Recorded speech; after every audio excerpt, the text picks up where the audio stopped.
Maayo nga adlaw sa inyo nga tanan, mga abyan kag utod sa Ginoo. Nagapalayag naman sa kanginan, ining aton matag adlaw nga palatuntunan, tinapay sang kabuhi. Ang ini nga programa, ginahalad sa pagtuon kag sa pagpamanandong sa pulong sa Ginoo, sa tinutuyo nga masugata naton si Kristo Jesus bilang aton nga manuluwas kag Ginoo sang aton mga kabuhi. Kag subong man nga magtubo kita sa bugay kag sa kaalam niya. Gani pagig-upod kamo sa akon, kay sa sulod sining 30 ka minutos, aton pagatalakayon ang pulong sang Ginoo. Diri sa aton palatuntunan sa kanginan, tinapay sang kabuhi. Ang aton dinapit nga managhambal sa sini nga adlaw, isa ka alagad sa Ginoo nga iya gintawag nga mangin chaplain sang aton nga Philippine Coast Guard. Ihatag nato na tion sa pagpamandong sa pulong sa Ginoo paagi sa iya alagad, Reverend Jeselav Valencia. Mayong aga sa tanan, talangid ang Ginoo sa sini nga pagpadayon nga paghatag niya sang kaginan nga kita pamati sang iya nga pulong pagkaon sang aton nga mga kalag. Magapangamuyo kita. Salamat o Diyos sa imong nga grasya kag kaluoy. Indeed, great is your faithfulness, and they are new every morning. Salamat sa pagpukaw sa amon. Salamat sa pag-alaw sa amon nga makaginhawa. Na ma-experiensyahan namon ikaw sa amon tagsitagsa ka mga kabuhi. Though we might not see you, but we can see your hands moving in the different situations of our lives. And so, Lord, as we continually ponder upon Thy Word, kabay pa nga ikaw magatandog sang tagipusoon namon. Use your Holy Spirit within us to be our preacher and to be our guide as we meditate your Word this morning. This we pray in Christ's most precious name. Amen and amen. Natapos na naton tuon ang una sa duwa ka mga tinuga sang Dios nga ginsulat niya sa Proverbs, na sa din makakakwa kita sang perti katahom nga mga ehemplo nga pwede gid naton maaplikar kag makit-an ang tasatagsa naton ka mga kaugalingon nga kun aton dili ini tulokon kag tun-an ng ila na kinaiya kag pagpangabuhi. Dako-dako man ang mabulig sini sa tagsa-tagsa naton kakabuhi. Una naton gintun-an ang mga subay. And then aton gintun-an ang mga wood badgers, rock badgers rather. Dako-dako lang ni sila sa mga ilaga kag gamay gawa sa rabbit. But then those rock badgers, they know where to go. They know who is a refuge, their refuge, which is the rock, and that rock is God. And then sa ikatatlo, sa aton yung pagtuon sa sining atinion, aton tun-an naman ang tibakla, o kon apan sa iban nga pagtawag. Tanong naton ang kaalam sang pagbinulugay sang mga tibakla kag paghiusa. Kaalam sa pagbinulugay kag paghiusa. Aton tanawon diri sa aton Biblia karon lamang kag kun ano bala ang ginahambal sang pulong sang Ginoo diri. Hambal sang pulong sang Ginoo diri sa Proverbs 30 verse 27. The locusts have no king, yet go they forth, all of them, by bands. Proverbs 30:27 again. The locusts have no king, yet go they forth, all of them, by bands. Another book in the Bible, Joel chapter 2, verses 7 to 8. They shall run like mighty men. They shall climb the wall like men of war, and they shall march everyone on his ways, and they shall not break the ranks, neither shall one of them be wounded. Mga utod ang ikatatlo nga binuhi nga aton pagatunaan sa sining nga tinion amo ang tibakla ukon ang apan. Nabasa naton nga ang Biblia nagsiling nga ang mga tibakla wala sila hari. Apang nagalakat sila tanan nga nagaupod. Bisan wala sila hari nga makita, nagalakat sila nga may kaayuhan kag paghiusa. Ang kaalam sang tibakla makita sa pagbinuligay kag paghiusa. Ang kaalam sang tibakla makita sa pagbinuligay kag paghiusa. Una, tanaw naton dari ang ginatawag nga ang organisasyon sang tibakla. Ang organisasyon sang tibakla. Wala sila hari, pero nagalakat sila orderly. Ano ayhan ang ara sa sininga mga kasapatan nga bisan wala sila hari, pero ang ila nga mga actions, ang ila nga mga movements, organisado, may order. Hindi watak-watak, hindi pakalat-kalat. Sa aton nga mga tao, for us to be organized, for us to be united, especially ang mga formation na ginahimo sa uniform service, mga marching band, kinanglan nila sang commander, kinanglan nila sang may naga-command, kinanglan nga may naga-hambal sa tunga para nga united kag uniform ang mga giho. Ano ba lang aton pwede matun-an sa sining punto? Sa kabuhi, sa sining gagmay nga mga tinuga, pakuntan-on naton sila perti kadamo ginaya ko ululupod sila, gapanong gina maglupad. Pero makita nimo nga nagaobra sila sang isa ka manami nga direksyon. Kung left ng isa, left man atanan, right, up, down. You can see how organized and orderly they are. Sa aton nga mga tao, especially sa mga ara sa iglesia, mga Kristohanon, ginatawag man kita nga dapat maghiusa. Hindi tao yang aton hari. Hindi kung sisinudra ang may tingog sa komunidad among hari naton. Pero ang aton nga hari, according to Ephesians 4:3-6, we were called to be united under Jesus Christ, under the Lord Jesus Christ, meaning to say, we might not see our King just like the grasshopper, kaangay sa mga tibakla. But we should be organized, but we should be united as we follow Jesus Christ, nga bisan wala ta siya nakita. Gintanom ni Jesucristo ang balaan nga espiritu sa aton ta siya tagsa ka mga tagipusoon. Lasang siya nagkayab didto sa langit, ginambalan niya ang iyang mga disipulos, hindi ka mo magkabalakas sa ako niyo paghalin, ako magabilin sa inyo sang comforter. Ako magabilin sa inyo sang inyo nga bulig, nga sa tunga nga kamodo hindi makainsindi sa nagakalatabo. Sa tunga nga hindi nyo ako makita, the Holy Spirit will still unite you under my name, that even you have no king in front of you, face to face, yet you can still go together and be united because of the Holy Spirit. Makita natin nga hindi lang sila organized, kundi kusog man sila kung damo. Kusog man sila kung damo. Ang isa ka tibakla, mahina na siya kung siya lang isa. Madakpan lang na gani isang tao, patay lang gani na isang tao. Pero kung damo sila, ay hindi na sila yung mapunggan. Sa aton nga may mga farm, kitaan ginaton kung paano dapuan sa mga tibaklang aton humayan. Once gani, isa lang katibakla, why niya problema, okay lang niya. Pero kung gapanong nga mga tibakla, hindi maminutusan, maubos ang imo nga alanihon.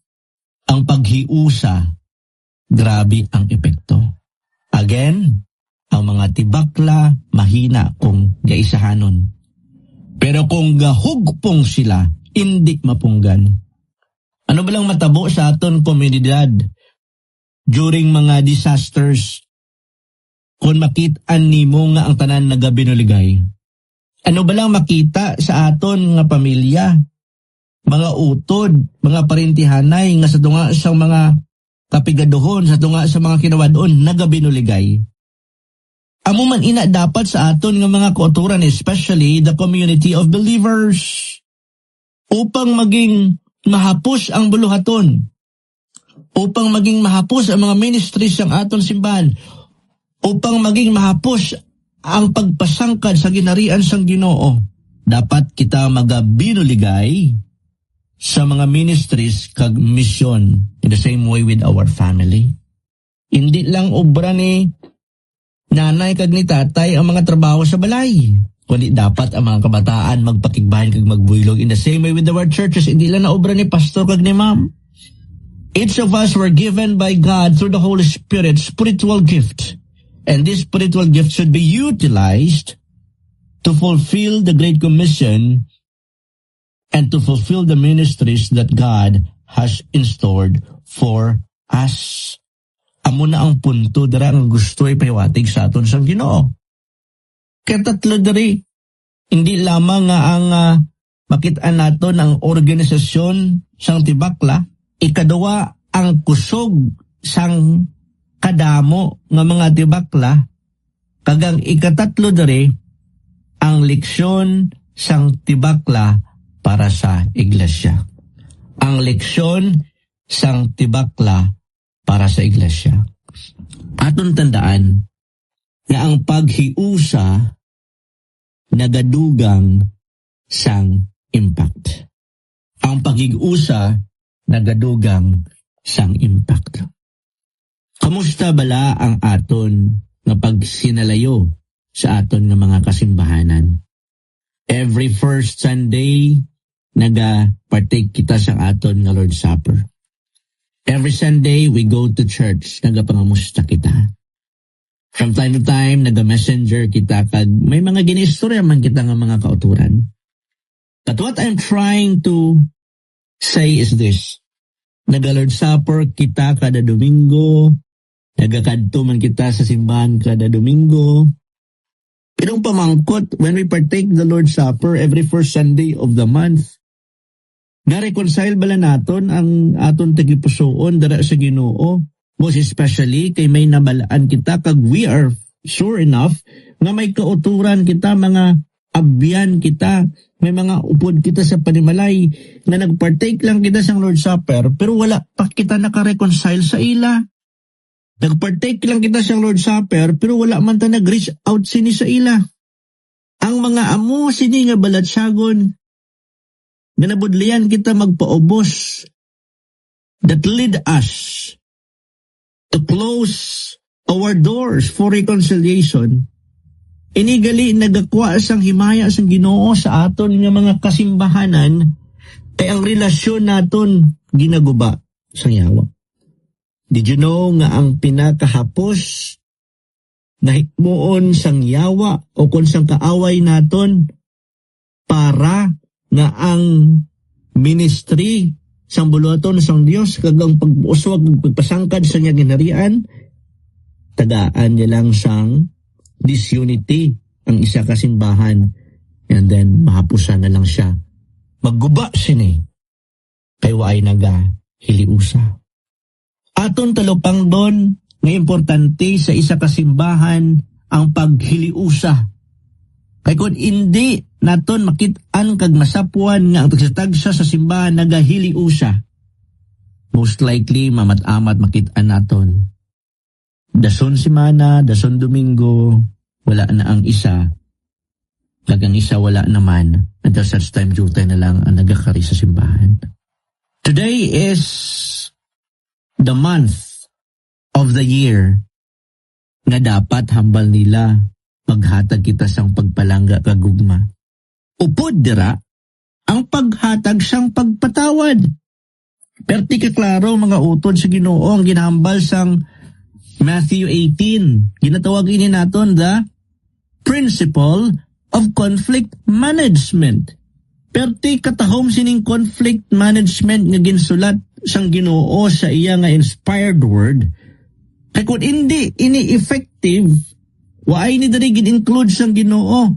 And I can say that it is effective because it is the principle coming from God. Ang Ginoo nagtuga sa aton, siya nakabalo kung anong katabo sa baladsyago naton, siya nakabalo kung anong dynamics ang relasyon sang tawo. Kung kita gakinahanglan sa mga manual when we have new appliances, gakadto kita sa mga manual kung paano mag-troubleshoot. Ang pinakanami nga manual sang relasyon kapag iliuso sang tawo, ara man ginsulat niya sa nga Biblia, and Matthew 18 principle, hambal sang pulong sang Ginoo.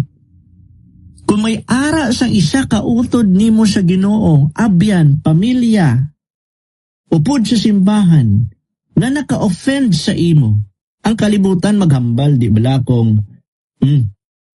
lain akon buot sinang tawo kay maginhambal siya nga malain sa akon. Hindi ko na yaw palapit sa iya. Dapat siya magpalapit sa akon kay siya man yang nakahimo siyang sala sa akon. But the principle of conflict management sa Ginoo, hindi amo sinabal niya kung mayara siya naka-offend sa imo nga tawo, approach that person in public, but never argue. Never tell that person nga mo ning sala mo, grabe gid ang ginobra mo sa akon, hindi ko to nanamian. Gakulo ang dugo ko si hindi mo nang ginambal sang Matthew 18, ang hambal sang Matthew 18, may Kristohano niya nakasala sa imo, may abyan ka nga nakasala sa imo, may utod ka nga nakasala sa imo. Approach that person privately. Kaginsugpunan and win him back. Kung kamo naglalisay na win back mo bala ang tagipusoon siya nga tao. Gin-approach pa sa tuod privately pero isa-isa gin-enumerate mo man ang mga lain sang buot mo sa iya. Do you think ma-win back mo na nga tao? Pero kabalo ka mo, mas manami na i-approach naton ang tao nga naka-offend sa aton in a humble manner and win that person back. Approach in prayer and then tell that person sa mga na-experience naton, sa mga butang nga nakahatag sang lain sang buot, ginkalimtan na nato na to. Ginapatawad ko na ikaw. Let's start all over again. You know, sa tuod-tuod, hindi ni siya mahapos. Pero mga utod sa Ginoo, kung ubrahon ta ini, ginhilway kita sang Ginoo sa prisuhan nga hindi naton makitaan. You know, the worst prison cell that we can be imprisoned in this world is the prison of unforgiveness. And that principle doesn't only end there. Kaya kung kisa sa una mo palang approach sa tao, hindi na siya may resistance. Praise the Lord kung sa una mo palang pag-approach sa iya, nag-okay ka mo diyon. Pero may mga butang nga mag-insist nga anong ipatawad mo sa ako? May sala ko sa imo, ha? Again, hindi sa paghihambal. No! If that person will not accept his failure and even your forgiveness towards him, hambal sang pulong sang Ginoo, find a more spiritual person. Hindi nga magpaapin kaya. But this person will become the arbiter, neutral person. Maybe your pastor, may it be someone the mentor sa inyo, discipler nyo, tagmamati. Pero dapat sa sining ikaduwa, may mamati na, kag magpaubos. Pero kung hindi, Japon matabo, ang reconciliation, tagto na sa simbahan. Kung hindi gid mamati, asa sa simbahan, dahil sa tayo mabasang pulong sa Ginoo, pabayiin na lang siya. Ngado wala ka mo ng kilalanay. Basta ginobra nimo ang imong best. Wala nagambal ang Ginoo, i-chismis nimo ang imo utod sa Ginoo. Wala nagambal ang Ginoo, i-akusar mo ang upod nimo sa simbahan. Kung amo lang sinitani ang aton ginoobra sa mga conflict na nagakalatabo sa aton simbahan, would you think may mga division kita? Ang paghiusa nagadugang sang impact. Imbis tani, ng aton komunidad, makita na himaya sang Ginoo sa aton nga simbahan, pero nakita nila nga nag-ilinaway kita, nagpasettle pa kita dito sa aton barangay, dumagpadapatay pa sa mga kamot. Anong ihambal sang community? Anong ihambal sa mga tao? Ay, Kristohanon man tani, pero wala siyang Kristo sila kabuhi. Mga utod ang pisi nga damo, ang hilo nga damo, makusog na siya kaysa siya lang isa. Tarab lang pisi. Ang nylon nga pisi, kung imo na siya nga distrong kahon, makita niyo nga may tag-isa-isa na siya ka mga pisi, ka mga nylon. Kung isa lang nakabilog, hapos lang na yan, butungon mo lang mabugto na. Pero kung damo-damo, kan gamitan mo na sa pambutong sang salakyan nga mabugat, kayang-kaya. Mga utod sa Ginoo kinanglan sang tagsadag sa mga Kristohanon, kaangay siya mga tibakla nga mag-cooperate. Hindi ta magkompetensya.